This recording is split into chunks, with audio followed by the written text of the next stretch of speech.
Telefon koymağa yer var onun. Ama onu çeylemeyle bundan koyamıyorum canlıya.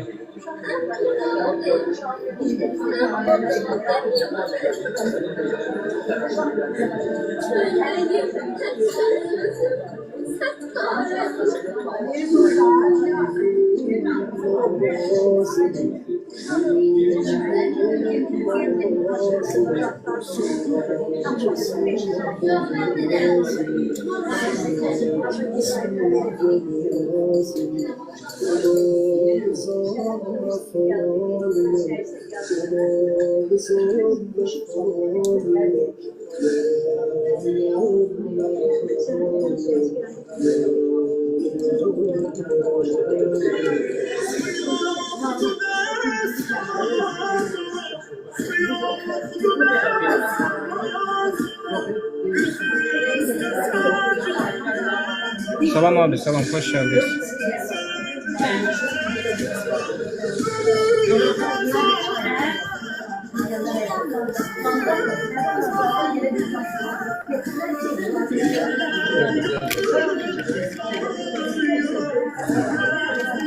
Yavaş yavaş yavaş kırılmaz.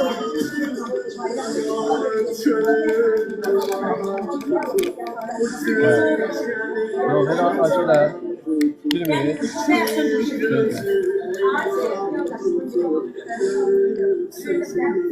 Ya, çiçeği. Bak, evet.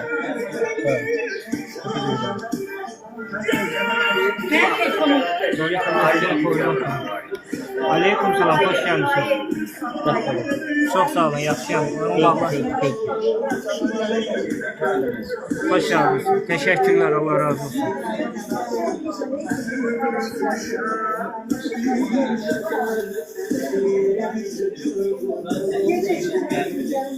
Aleyküm selam, hoş geldiniz.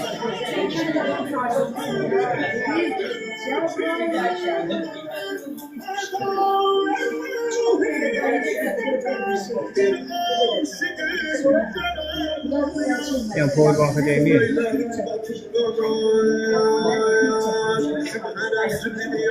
Teşekkür ederim bir var olasın.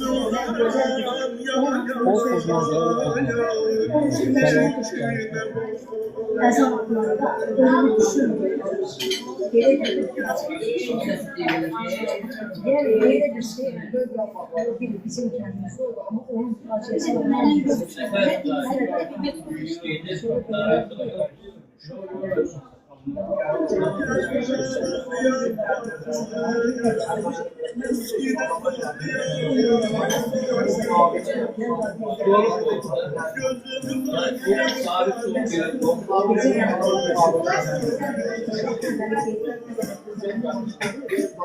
Gayet.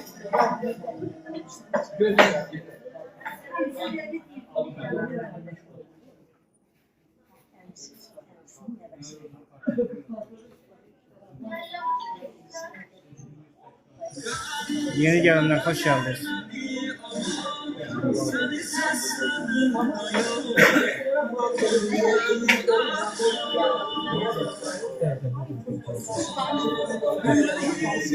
Kanı deyin. Kanı odur hanım.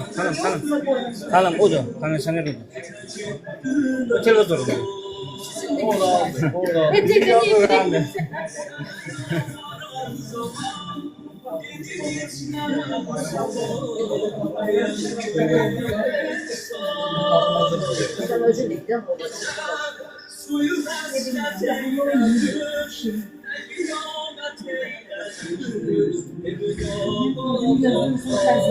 Aleyküm selam. Teşekkürler, Allah razı olsun. Var olasın, geldiğiniz için.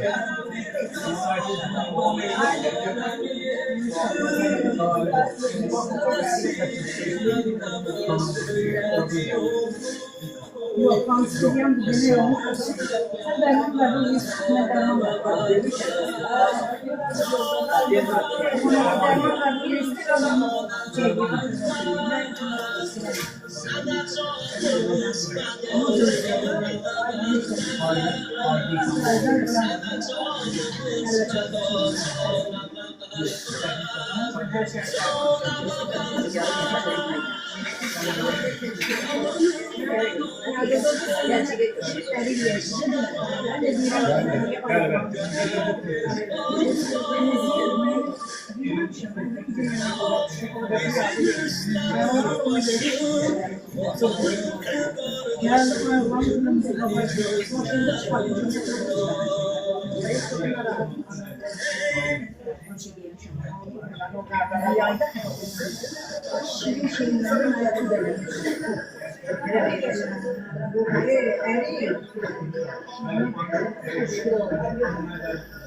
Sen yetişmiyorsun. Çok bir şey peso.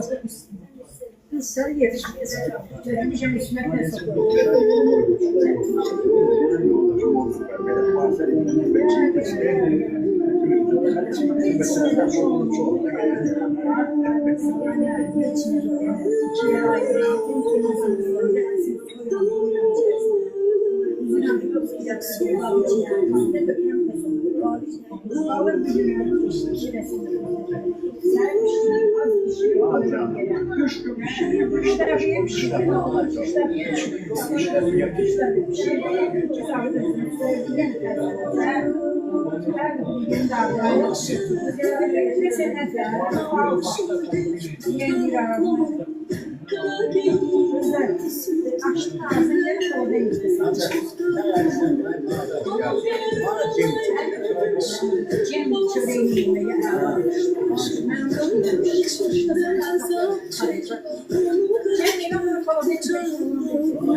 Yeni gelenler hoş geldiniz dostlar.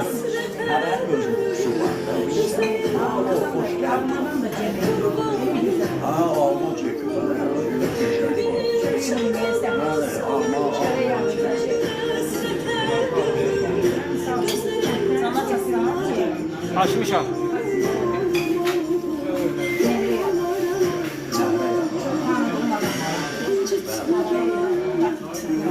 Sevgisi kalan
Kesin kardeş, kesin eyler.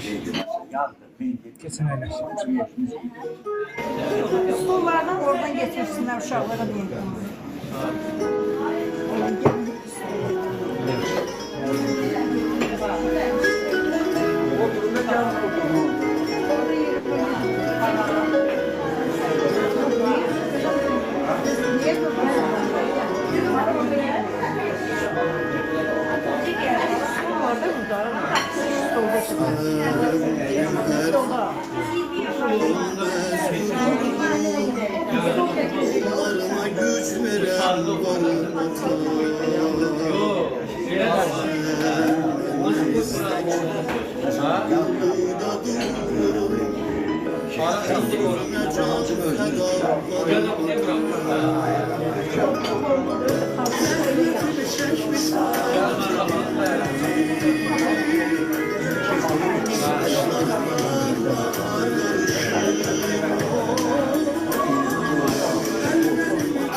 Bizim geldiğimizin gece ve gündüz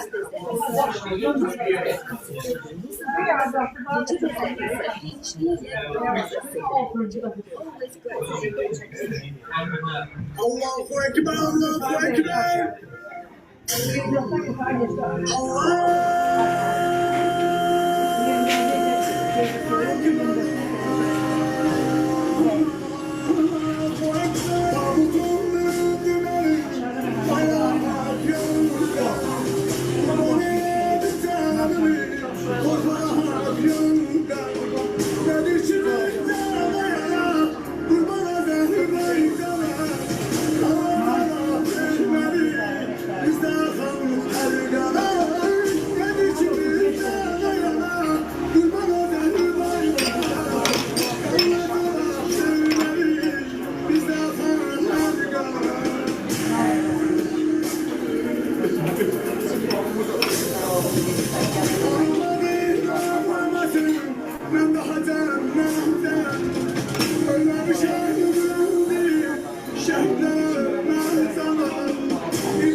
Hoş geldiniz. Ne geç geldin? Otur.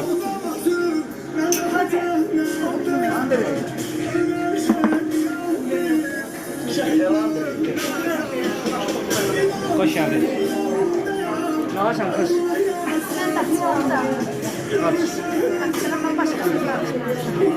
Böyle arkadaşlar. Bravo.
Terbiye aşık hoş geldin.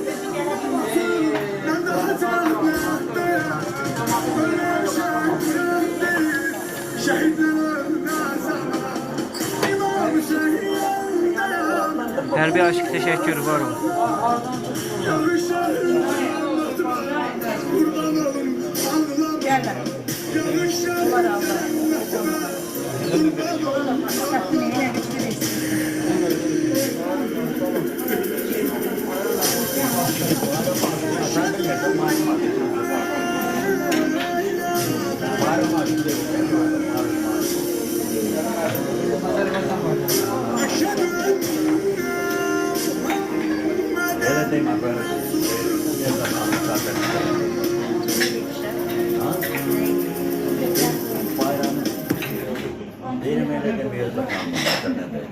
Başka kime çekiyorsun? Fatma çok bayağı sana kaldı.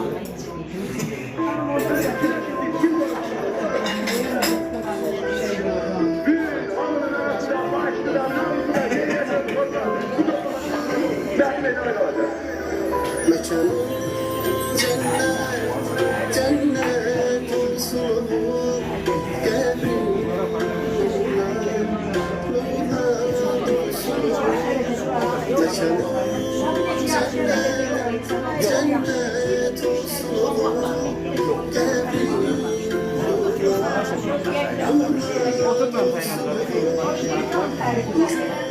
şehri çözdü evimizden gözümüzden ama gözümüzden yine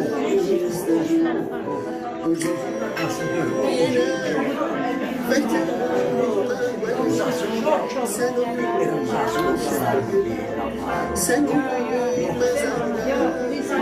mekan cennet olsun cennet olsun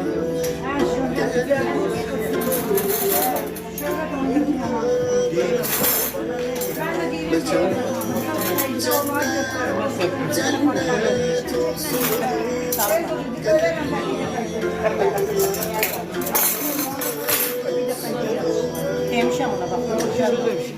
Başkaları diyor. Vaxtında demişim gelmedi. Gel bırakayım gelmedi. Valla demişim. Güzel ki senden çok bilmez. Birin vardı. Hiçbirine karşı şey demedim. Hiçbirinden alamam. Yok uşağı demişim. Ben demişim. 5 bir yaklarından kadar demişim. Olsam demişim.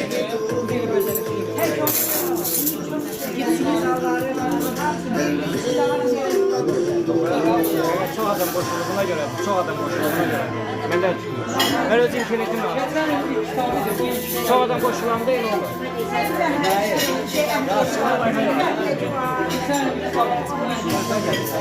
Var o. 3 video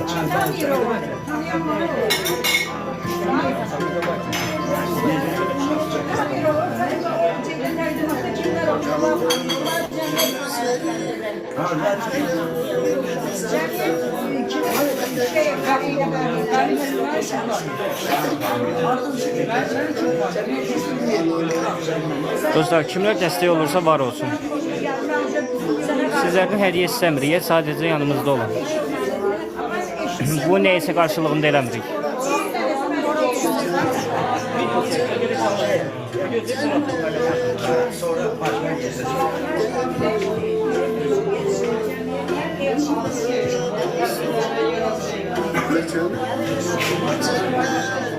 cennet olsun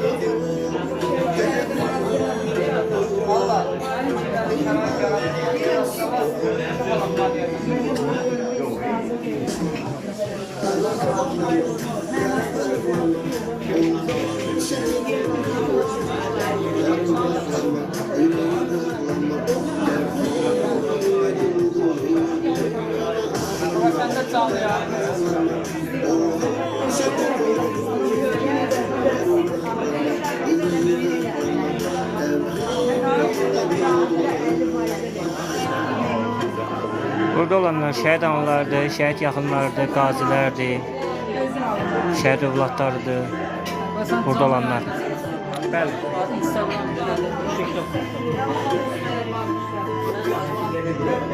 Canlı yayın hara zapsı olur? Yaklaşan zapsı olur. TikTok'un özündə elə canlı gedir məsələn. Yaklaşan zapsı olur. Amma telefonla kimsə çəkə bilər də, yəni yaddaş salmaq üçün. Sizi çəkim. Problem yox. Zahid nerede? Var Zahid. Zahid.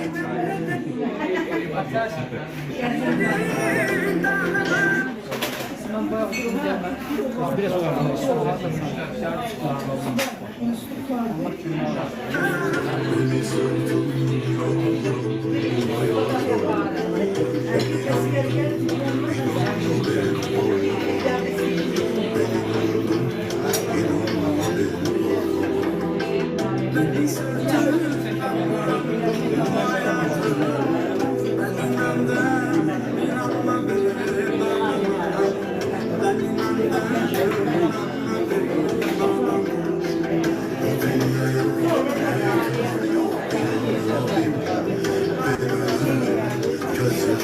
gözyaşları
Ne tez geldiniz ben?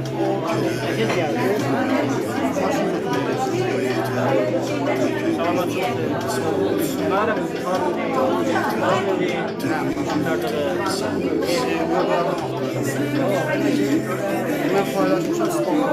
ben de düştüm ama teknik hakkında o zaman tezde çıkmıştım İsmail'da.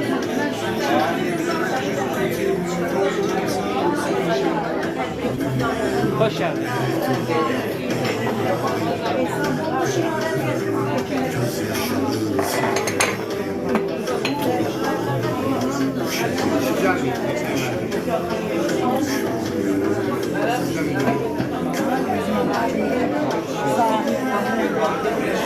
Bayram ben.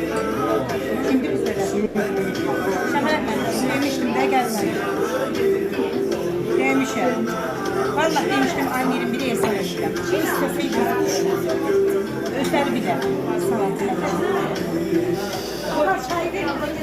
Salam Rəvanə xanım, sağ olun, yaxşıyam, siz necəsiz?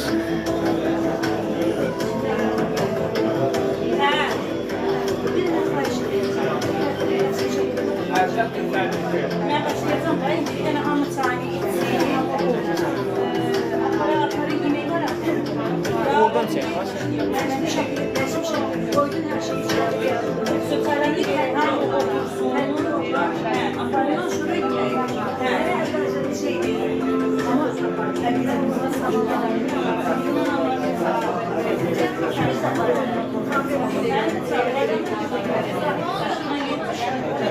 Şey, hanımların yanında otur. Hanımların yanında otur. Bu beyler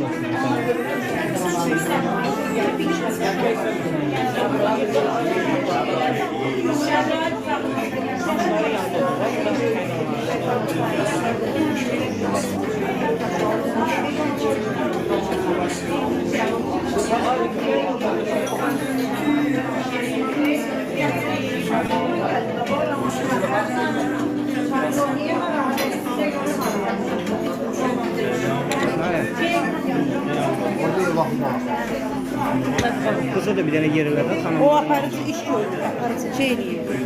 Ne? Yanında çekiliş eləyəcək o. Yiyəcəkdi o bizlə. İstəyirlər havaladır. İçəridə. Yemeğe geldi mi bura? Zahid gel stəkan gətir. Zahid yemeğe gelmiş zaten. Mən mikrofonu ver. Ay Zahid. Mikrofonu gətir. Belə mikrofonu da gətir. İçəri haradır mən gedirəm.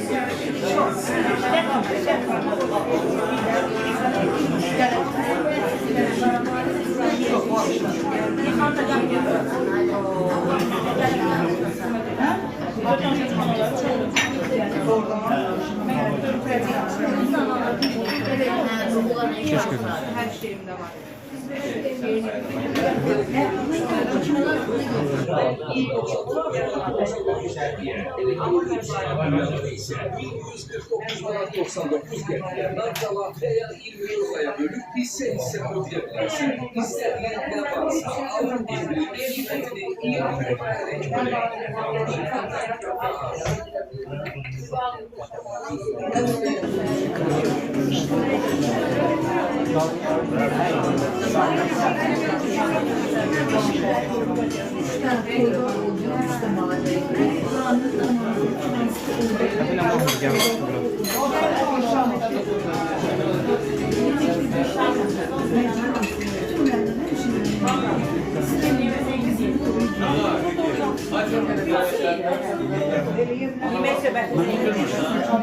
Onu yok, sesi gelen.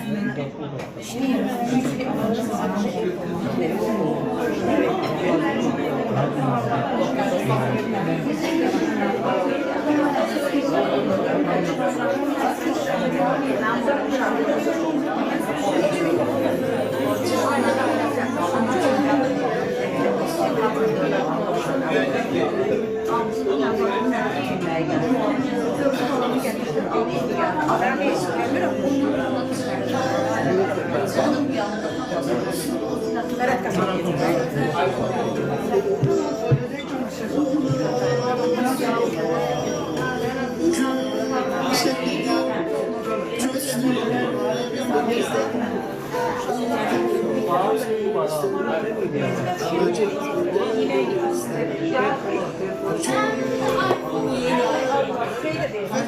Amin inşallah.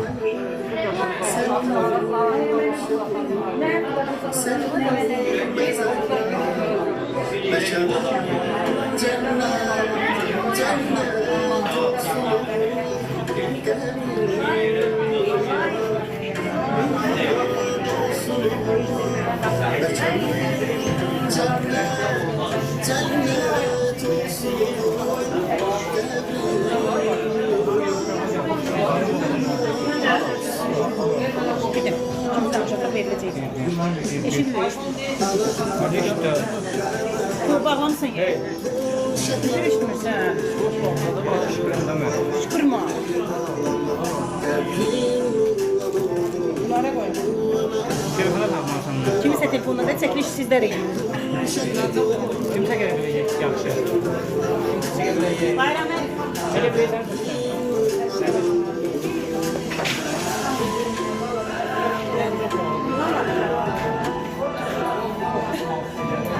Sen çəkirsən videoyu, sonra anımızı atarsın.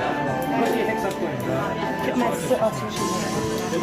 Açmışlıqla yeməkdən sonra qoyuyan çaylarınıza geçsinlər, yeməyə qoymuşam. Açıq şeylər var. Yiyeyim, değil. Bu da bir yiyeyim mi? Şimdi adları var.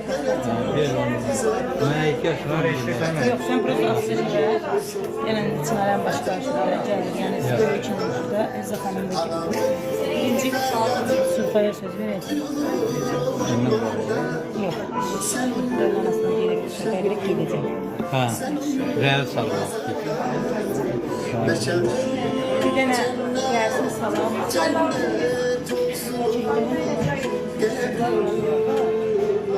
Çünkü tamamlar.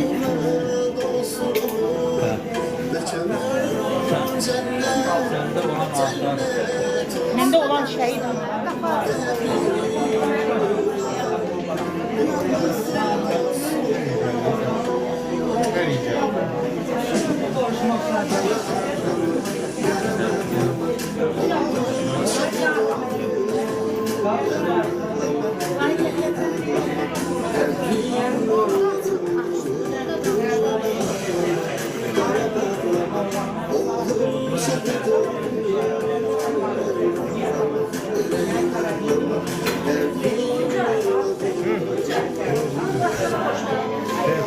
Gel koşun. İnternet tutmuyor. Tutmuyor. Zayıftır. Da 100 adam koşur bir olur. Adamla yok. Hamıdan koşulmuş. Yok ben Ben koşuyorum. söndürmüşüm. Ben Gördüm Wi-Fi zayıftı dedim. Ben koşuyorum. Ha. Ha.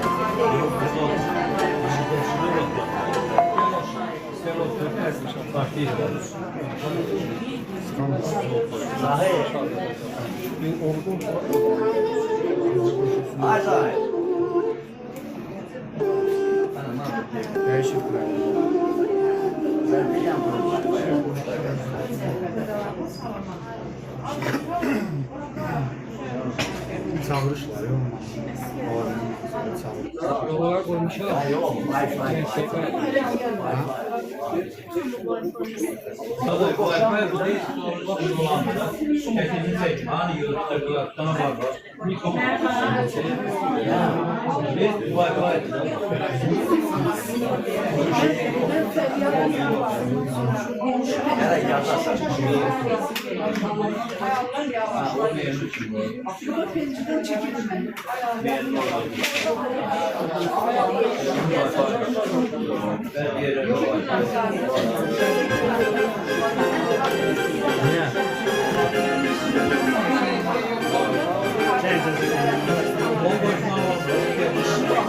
Hoşdur, bebeğ, hoşdur. O ne demektir?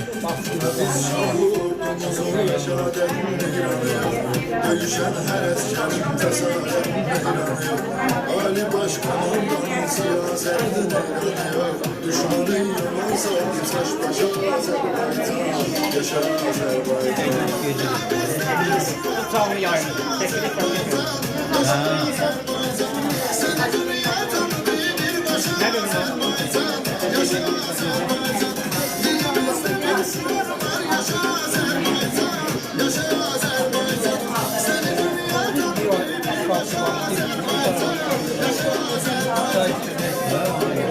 Ne bileyim. İnsan tarafından diye. Ben deyim, zaman rahatlık var. Gelip mənə sənə söz verəcəm, sen gedəcək. Sənə yox. Sən axtarmağa girdin, yoxsa istəməyə girdin? Yox, istəməyə yox. Devlet bir milletin sıvası yok. Nasıl bir devlet ise bizim kimi ordusu yok. Neçə devlet yığılıp gelse yana korkusu yok. Küreği söküldü yar yaşa Azerbaycan. Yaşa Azerbaycan. Bir dənə adları yazdı. Şəhidlər analarımız, şəhidlər.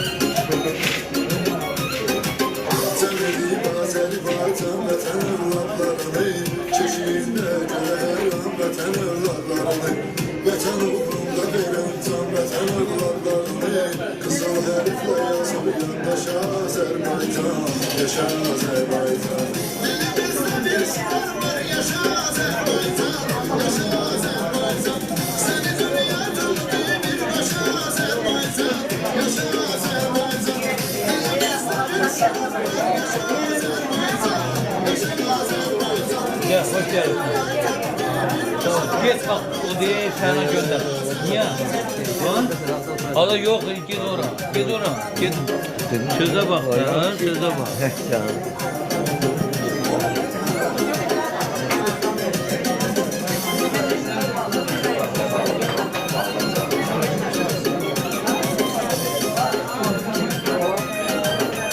Gel, onlara bak.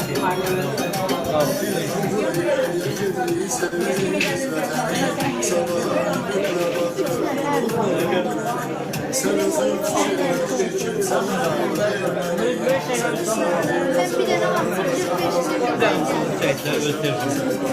Kilidi çeksin. İşte buydu.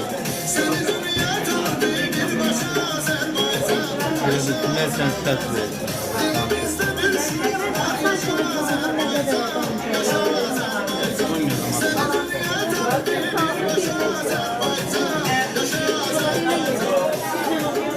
Çiğnerini adamı sentrofta koymuş. İnsan ortada olmalı. Qırağında yer saxlayır. Yok, telefonu sen düzelt de o yüzden buydu. Bunun bu tarafında olan mesafenin de onun orası tarafında. Bölgü yerle, bölgü. Kes. 30 yıl bize vermiş ele işkencesini 30 yıl yitirip etini sarı bülbülüm Budur məqsəd var mal ya Qarabağ ya da ölüm Bir dənə gülləsin atmır boşa Azərbaycan Yaşa Azərbaycan Bu başka. Önce profesyonellaştı. Her şey bunun sünnetlerin olduğunu bir an alttan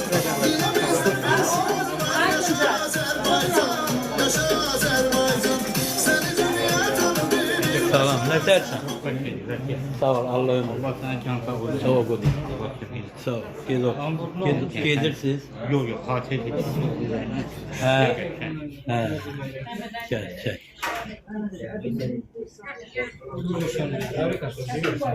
Allah senden. Sağ ol. Ha.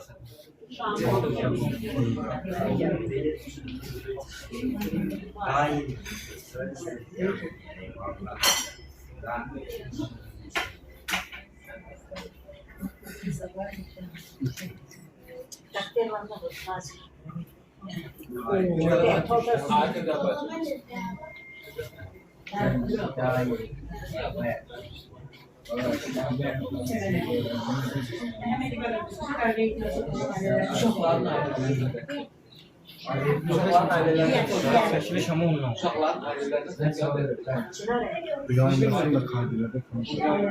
Yok, şuradan olsa. Şöyle getireceğim şey. Serial olacak. Ne oldu? Yorum yazıyor. Onun telefonu düşmesin de yok. Telefonu abimsiyle de sonra öyle diyen dur. Yo yo o məndə olmur axı, onun başqası sən izləyəndə eləyə bilərsən. Ha ha. O da çəkəndə küçük. Canlıdasan, çok kurdalanma. Sumkanı da değil, dəqiqə başı sumka. Gecələr qızılı zadı var. Bir kızlar buydu bu sumka ve buralara koy. Ve burada da yer var, orada koyabilir.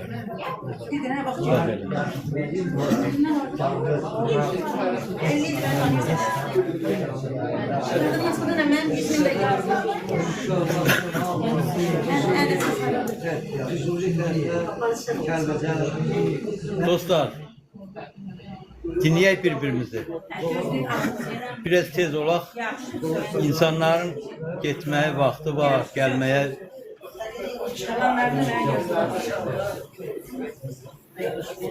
Bir tane gel buraya. Bağla bunu, bağla. Bağla, geç. Bağla bacını, bacını da çağır. Esma gel bura. Kim tanışacaq? Birinci bayram müəllim. Selam kızım. Bir tane başka şahidin başka manası. Evet. Bir də səssizliyə zəyət Sakitçe eləyək. başka manası. Şimdi bu. Böyle göstersin ama sessiz olsun. Azca ses verin. Neyse müəllim, başta gəlirəm mən. Siz gəlin buraya. Dostlar, her birinizi hoş gördük. Oturun. Bu güzel Durun. şehitlerimizin anım gününde. Ben hiç ne demeden ilk olarak her birimizden bu xahiş yok, her birimizin borcumuzdur. Şehitlerimizi anım için bir dakika sükutla yad edeceğiz.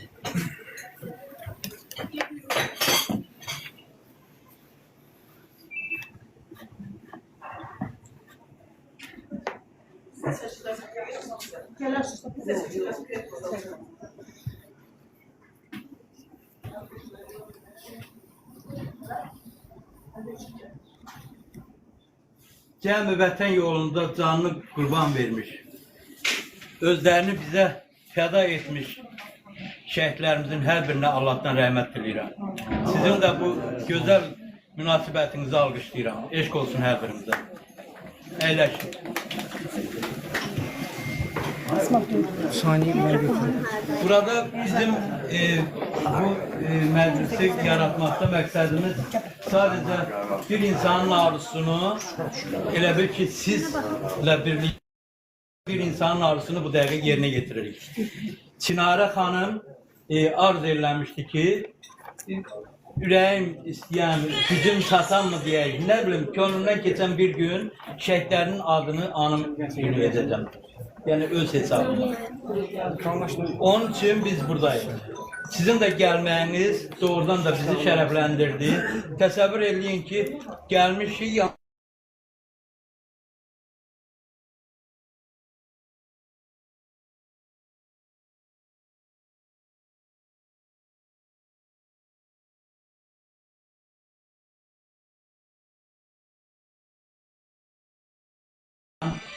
sizi hoş geldin deyirəm, hər birimizi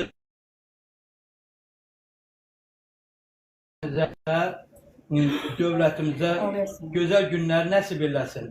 Allah müharibəmizi uzaq eləsin. Bizim bir daha gənclərimiz, uşaqlarımız sülh üçün doğulsunlar, sülh üçün yaşasınlar. En güzel həyat insanın zövq aldığı həyatdır.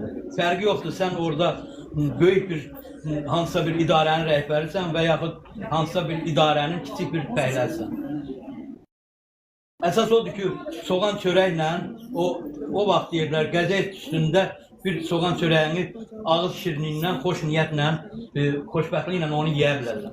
Yəni hər birimizdə o xoş günləri demirəm soğan çörəyi ha. Yəni misal çəkirəm ki, hətta acı soğan belə o həyatdan sən zövq alırsansa, o sənə baldan şirin olur. Hər birimiz bunu çox gözəl görürük. Amma bugünkü günümüz, bugünkü süfrəmiz sadəcə şəhidlərimizə qulluq eləyir. Sizlə bir yerdə bu həmin o boyumuza düşən işi yerinə yetiririk. Söz indi verilir Çinarə xanıma. Çinarə xanım da artıq ötürübdür bu turkanı. Elza xanım buyur. Tarixçilər yazarkən Öz səsin hamısından yaxşı. Zahid Hanım, danış. tarixçilər yazarkən Öz səsinlə deyir hamısından yaxşı. tarixçilər yazarkən tarixin kitabını gəlib unutmasınlar şəhidlərin adını. Qoy əbədi eşq olsun, ölməz qəhrəmanlara. Bu evlərin yolunda canını qoyanlara, igidlərə, evlərə, ölməz nərvərlərə eşq olsun. Zaman gəlib düşür. Onların üzlərindən qəribədir bu cahan, ötər bahar, ötər qış, yada salır. Bu hörmət və ehtiram ən müqəddəs diləkdir. Bu hörmət və ehtiram ölülərdən daha çox dillərə gərəkdir. Qoy əbədi eşq olsun, ölməz qəhrəmanlara. Şəhid olmaq, ölmək deyil. Torpaq, vətən uğrunda candan keçməkdir. Dünyanın bu çətin vaxtında, şəhid olanlarla sülh altında, bu ölkədə sizlərlə bir yerdə olmaqdan qürur duyuram. Bəli, şəhidlər vətənin layıqları oldular, vətənə sülh qazandırdılar. Onlar anaların boynunda, qolları mirvarı olan, boynundan asılan adları ilə bir yerdə yaşayan bizim ürəyimizdir. Bir daha şəhidlərimizə Allahdan rəhmət deyirəm. Çox sağ olun, mən Beynəlxalq səfir, BMT-nin Azərbaycanı Xod Simaritan Sülh Akademiyasının rəhbəri olaraq sizlərlə bir yerdə olmaqdan qürur duyuram. Çox sağ olun.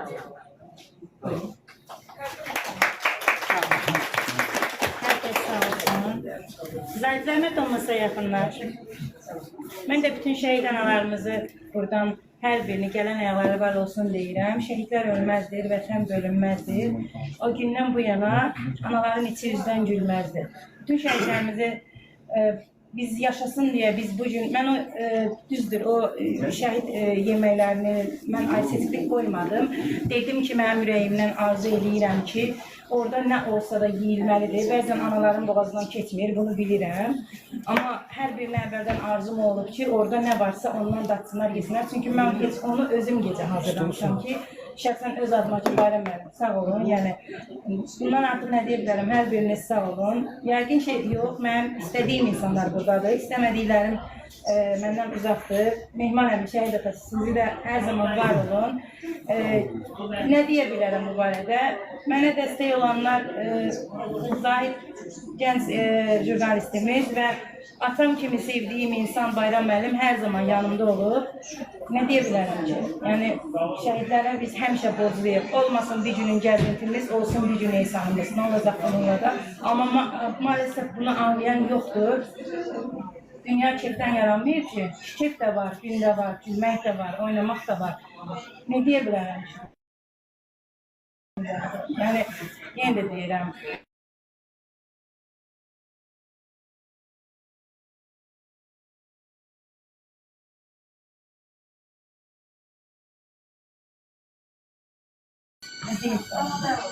Sağ olun, Allah qəbul edəsin.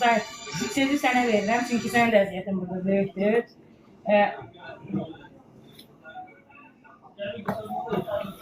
İlk öncə hər birinizə salamlayırəm. Xoş gəldiniz. Allah hər birinizə can sağlığı versin. Allah bütün şəhidlərimizə rəhmət eləsin. Hər birimizin borcudur ki,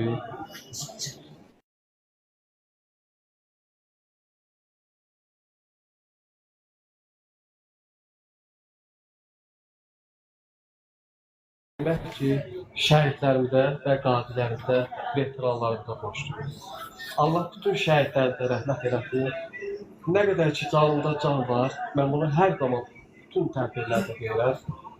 Nə qədər yaşayıram, nə qədər Allah mənə ömür verir, daim şəhid ailələrimizdə, qatilərimizdə, veteranlarımızda və köməyə, qayıtaya ehtiyacı olan ailələrə təmənnazlı xidmət eləməyə hazıram. Və mən bununla fəxr edirəm və qürur duyuram. Allah bir daha şəhidlərimizə rəhmət eləsin, qazi etmən qardaşlarımıza şəfa versin, sizlərin qarşısında baş versin. Sağ olun.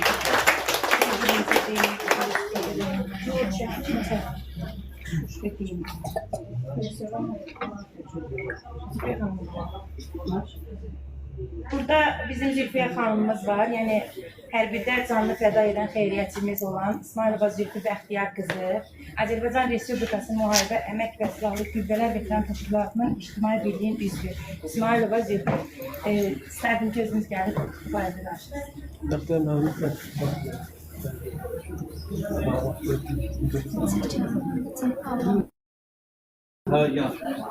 Ben burada herkes salamlayıram. Gece tədbirini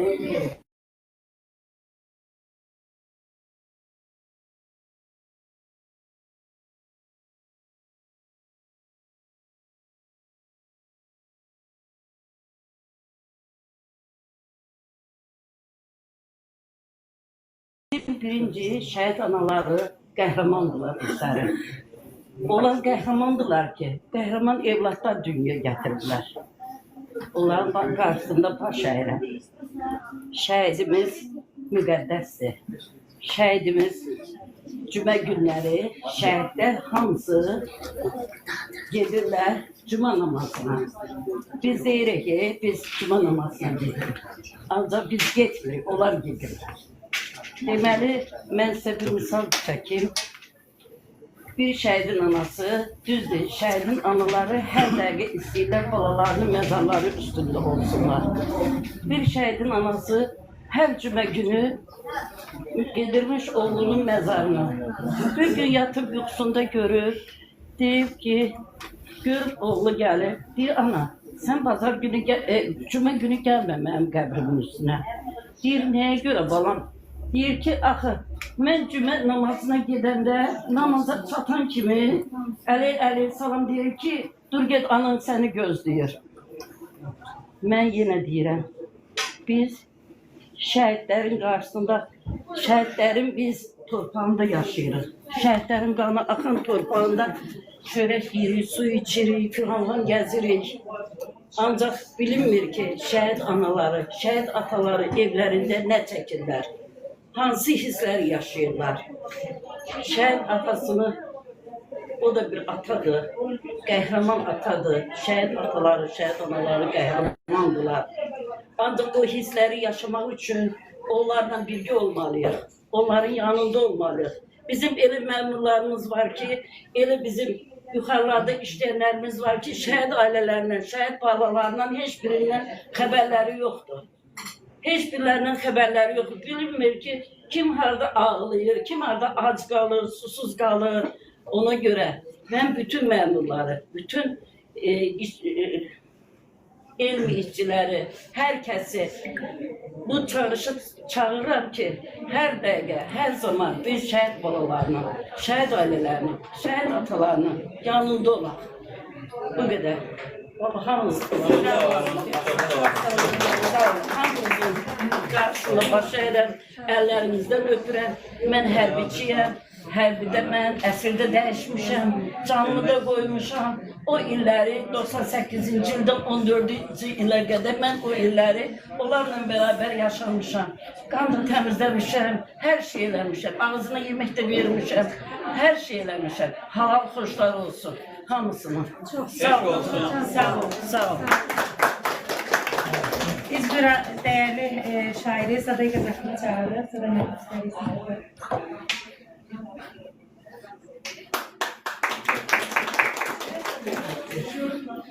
Ben de her birinizi sağlamlayıram.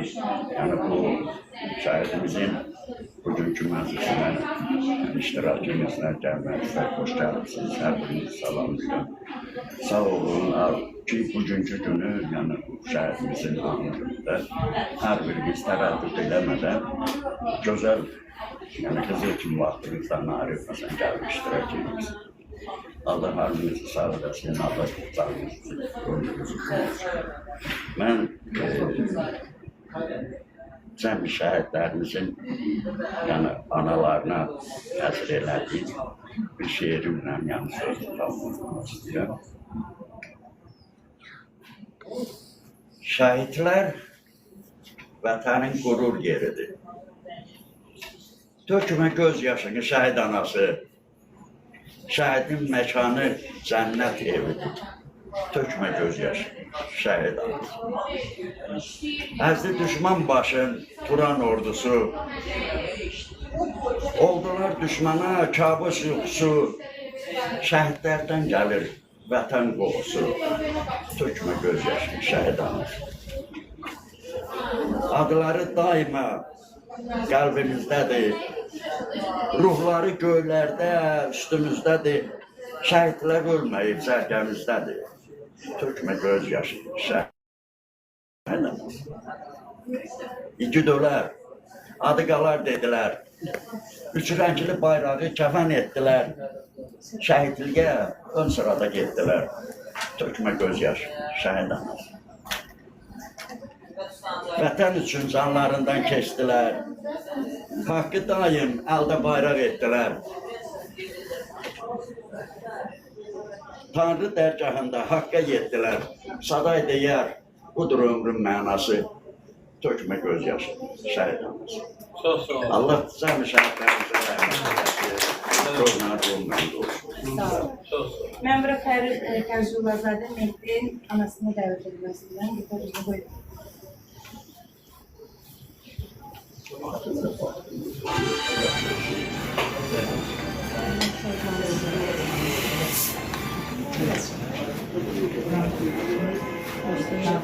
Mən 27 iyul 1995-ci il Bakının Bülbülə kəndində doğulmuşdur. Kənculazadə Mehdi. 2002-ci il, 2012-ci illərdə Bakı şəhəri 200 saylı tam orta məktəbdə orta təhsil aldı. Məktəb illərində idman yarışlarında əsasən futbolda qazandığı uğurlara görə aldığı xeyli saylı fərmanla tərtib edir. 2013-cü il, 15-ci ildə Azərbaycan Silahlı Qüvvələrinin 3-cü Ordu Korpusunun Şəmkir Korpusu sıralarında müddətli hərbi hərbi xidmət bölgüsü oldu. Qrup yüksəkliyində qoruyan igidlərimizdən biri olub. 2020-ci ilin iyulunda Tovuzda düşmən tərtibat nəticəsində bir neçə əskər və zabitimizin xüsusi ilə general-mayor Polat Həşimovun şəhadəti xəbəri bunu çox ağır təsir edir. Kənculazadə 7 noyabr 2020-ci ildə Xocavənd rayonunun yerləşən 612 yüksəklik istiqamətində gedən döyüşlərdə döyüş tapşırığını yerinə yetirərkən minonyor qəlbəsi ilə yaralanır. Qəhrəmanlar vaxt şəhiddir. Salamlayıram mən də hər kəsi. Kənculazadə Mehdi'nin anasıyam. İgidim, qəhrəmanım, fəxrim edirəm ki, mən belə bir oğlun anasıyam. Mehdim könüllü olaraq döyüşlərə qatıldı, müharibəyə qatıldı. Burada deyildiyi kimi Polat Həşimov şəhadətindən sonra bütün şəhid oğullar kimi igid idi, qəhrəman idi. Qurban olaraq bütün şəhid balaları, Allah bütün şəhidlərimizin məqamını eyləsin. Mən tək Mehdinin yox, 3000 şəhidin, şəhid balamın anasıyam. Şəhid bacılarımın, şəhid analarının bacısıyam. Çox sağ olun, Çınarı Hanım, sizlər, sizin gözəl insanlar görürəm. Allah qəbul eləsin, Allah minəvəzin versin. Buranı bizim üzümüzə açan qazi qardaşımızdır deyəsən. Allah ona da can sağlığı versin. Çox sağ olsun ki, bu belə bir yeri açdı üzümüzə, bizə qonaqlıq elədi, qonaqpərvərliyi göstərdi. Çox sağ olun, Allah qəbul eləsin, Allah minəvəzin versin, kim şəhidlər üçün neyin. Çox sağ olun, var olun.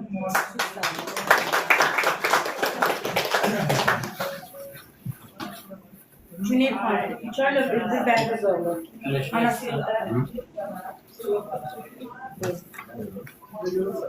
2018-2004-cü ildə anadan olmuşdur. Bakı şəhəri Binəqədi rayonunda 26-10-2020-ci il həqiqi hərbi xidmətə yola düşür. 2019-2020-ci ildə Vəfa tibbi antiterror əməliyyatında Cəsur Qorxmaz Mikayılov Gülcü Dəniz Qoğlu qəhrəmancasına Ankara Ordu'nun döyüşündə şəhid olmuşdur. Əziz şəhid ailələri, əziz gözəl analarımız, şəhid atalarımız, sizlərlə qürur duyuram, fəxr edirəm, hər birinizin qarşısında baş əyirəm. 44 günlük müharibənin şəhid anaları, şəhid bacıları, şəhid yoldaşları. Mən fəxr edirəm ki, mənim balam sizin balalarınızın davamçısıdır. Sizin balalarınızın qəhrəmanlığını davam elətdirdi. İmkan vermədilər ki, yəni yerdə qalan balalarımızın qisası yerdə qalsın. Ya yerdə qalan balalarımız pis gün görsün. Çox şükür bugünkü günə ki, böyük sərkərdəmizin qoyduğu siyasətin davamçısı cənab İlham Əliyevin dəmir yumruğu sayəsində bizim şəhid ailələrimizin gözəl böyütdüyü əziyyətlə, fəxarətlə qürur duyduğumuz balalarımızın sayəsində bugünkü gün millətim də azaddır, vətənim də azaddır. Bütün dünya bizim balalarımızla fəxr edirik. Bizim davamımız açıqdır ki, Heylə igidlərin anasıyıq. Allah bir daha hər birinizə səbir versin, yerdə qalan balalarımıza can sağlığı versin, bir daha müharibə göstərməsin. Bütün balalarımız, cavanlarımız gözəl günləri yaşasın. Bir daha bu ESA-nın təşkilatçısı Çinarə xanıma, ona hər kim dəstək olubsa, bütün şəhid ailələrinin adını çəkib, hansısa tədbirdə canla, başla tədbiri təşkil edən bütün təşkilatlara təşəkkür edirəm. Şəhid analarının yanında olan hər bir qardaşa, hər bir qeyrətli vətəndaşıma minnətdaram ki, bizləri unutmurlar. Allah da hər zaman balalarınızı saxlasın, heç vaxt yaddan çıxmayasınız.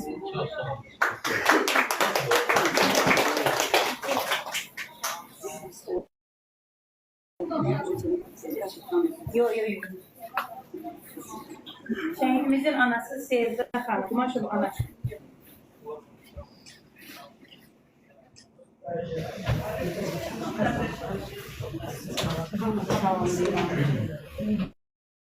Mən 44 günlük Vətən müharibəsində şəhid Qumaşov anaların anasıyam.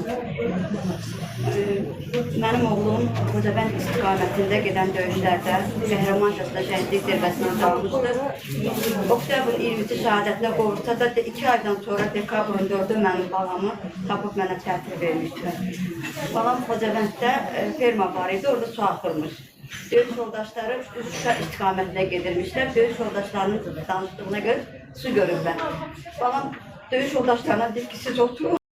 Mən özüm düşüb, sizdən biraz həm balacayım, yaşdan da zirəm, su gətirəcəm. Və hətta zarafatçı demişdi ki, əgər şəhid olsam, deyirsiniz ki, ana su üstündə şəhid oldu və hər su içəndə də məni xatırlayar. Mən balamla fəxr edirəm ki, elə o cür oğul böyütmüşəm, o cür bir qəhrəman böyütmüşəm. Sizə də bütün şəhid analarına təşəkkür edirəm. Siz mənim anam, bacılarımdır. Bütün şəhidlərimin yatdığı torbağa mən anarım, yaramış ürəyim olmam. Çox sağ olun. Etdiyiniz etsən, biraz həyəcanlıyam. Var olun. Qazi qardaşımıza da Allah razı olsun, məkanını bizim üçün açdı. Verilən insanlara Allah qəbul eləsin. Var olasınız hər zaman. Çox sağ olun.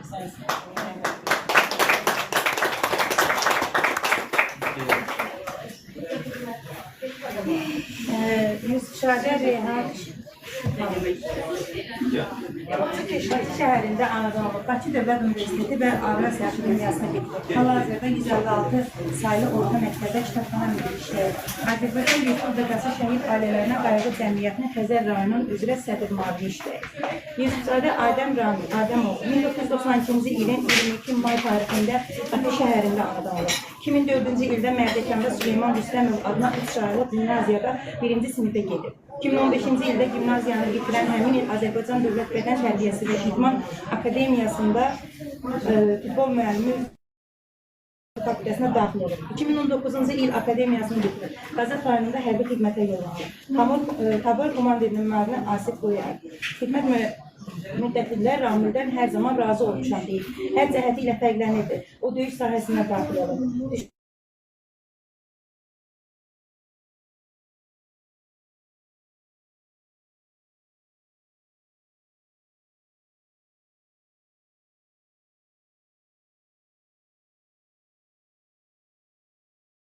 Ana, həyəcan 5 ili dəflədik.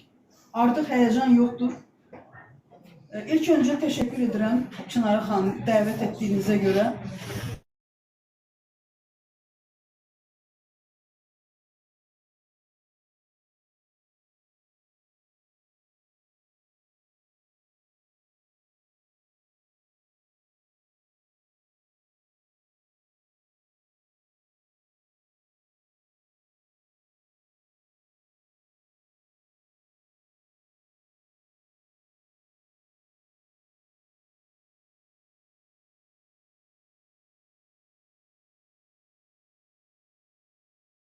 Fəda verdilər. Bugünkü gün alnımız açıq, üzümüz ağdır. Niyə görə? Çünki 30 il müddətdə biz bəlkə də hardasa olaq, istəyir xarici ölkələrdə və mən bunu şahidi olmuşam insanların dilindən ki, biz başımızı qaldırmağa belə utanırıq. Amma bizim balalarımızın sayəsində bugünkü gün hamının alnı açıq, üzü ağdır və necə də qürurluqlar. Bəli, çətindir, analar, mən razıyam, çətindir bizim üçün. Amma biz bunu dəf etməliyik. Çünki həqiqətən bizim üçün qürur mənbəyidir övladlarımız. Bugünkü gün dövlətimizə də minnətdarıq ki, övladlarımızın o əzab, əziyyətini, indi burada sadalamırıq. Bilirik ki, hər kəs öz layiqli, necə deyərlər, adlarını alıblar, medallarla təltif olunurlar, ordenlərlə təltif olunurlar. Yəni, bugünkü gün dövlətimizə, dövlət başçımıza təşəkkürümüzü bildiririk ki, övladlarımızı qiymətini layiqincə verirlər. Allah qazilərimizə can sağlığı versin. Biz bunu dəfələrlə də söyləyirik. Şəhidlərimizin ruhları şad olsun.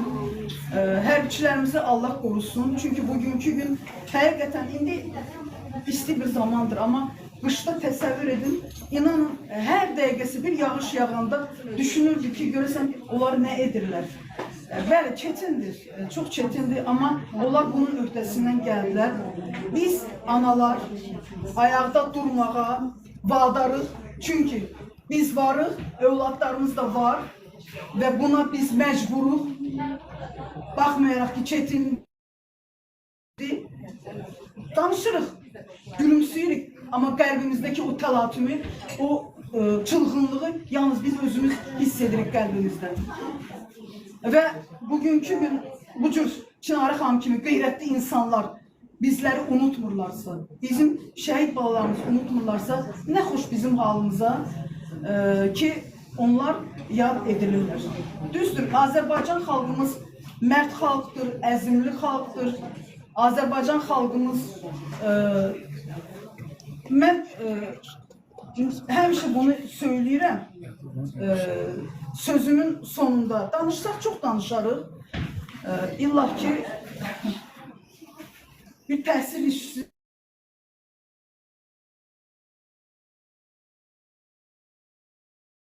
vaxtınızı alın, çünki burada da şəhid analları var. Amma sonda onu demək istəyirəm ki, həqiqətən bizim ümumilli liderimizin bir sözü var və mən onun hər bir sözünü, hər bir kəlməsini sevərək söyləyirəm. Hər bir millətin milli mənsubiyyəti onun qürur mənbəyidir. Mən həmişə fəxr etmişəm. İndi də fəxr edirəm ki, mən Azərbaycanlıyam. Bəli, mən fəxr edirəm ki, mən bugün Azərbaycan xanımıyam. Azərbaycan oğlunun, şəhid balasının anasıyam, Ramil Yusifzadənin anasıyam. Və mən həqiqət söyləyəm, adımı çəkməsəz də olar, adımı çəkməyin. Zaten elə deyin ki, Ramil'in anası, bəs edər. Təşəkkür ederim. Allah bilmir. Dostlar, bir şəhidin adını çəkəndə 50 ilə biz düşünürük cəmi şəhidlərimizin adını. Bir şəhidimiz də var, Məmmədov Azər Mehmanoğlu. Füzuli Şuşa Xankəndi döyüşlərində həlak olub. Onun bir gözəl qardaşı da qazidir. Bugün məclisimizdə atası burada Mehman müəllim iştirak edir. Söz veririk Mehman müəllim. Salam, şəhid salam verirəm. Mən Aksabal rayonundaymışam.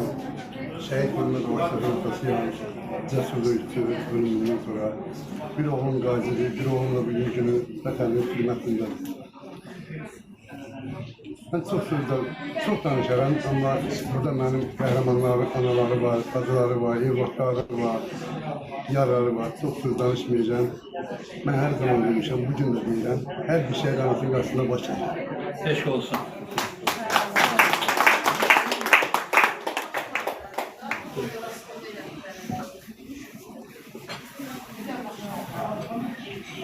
Ben isterdim ki bizim gazimiz Bəxtiyar müəllim buyursun.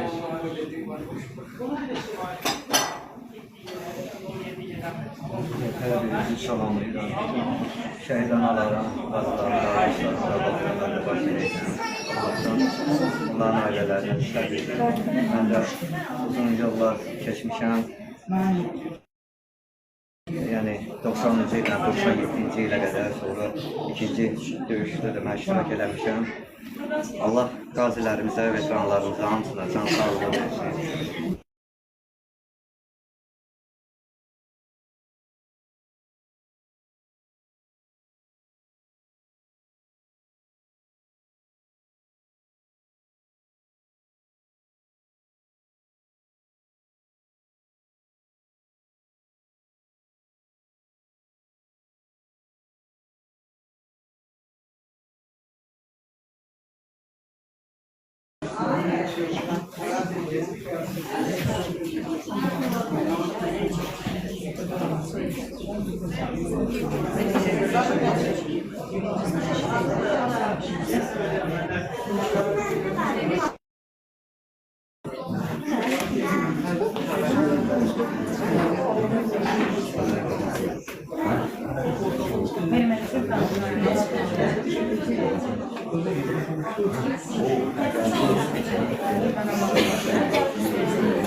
İndi ise sözü veririk Mehriban Hanım'a. Mehriban, buyurun.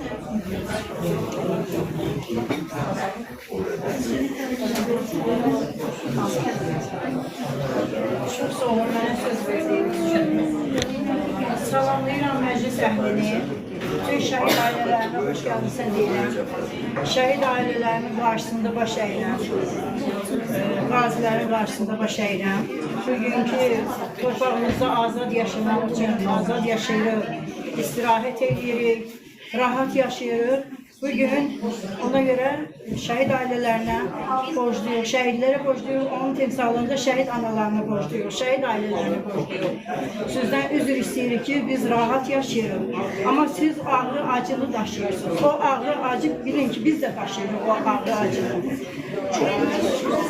Ben çok böyle oldum, müteessir oldum bugün. Böyle gördüm şehit ailelerini ama gurur duyuyorum. Bugün gurur duyuyorum ki alnı açık, yüzü ak otururlar mecliste. Onlar fəxr edir ki onların evlatları ölməyib, yaşayıb, vətən torpağında həmişə yaşayıb, yaşayacaqlar. Biz hamımız bu dünyanı terk edeceğiz.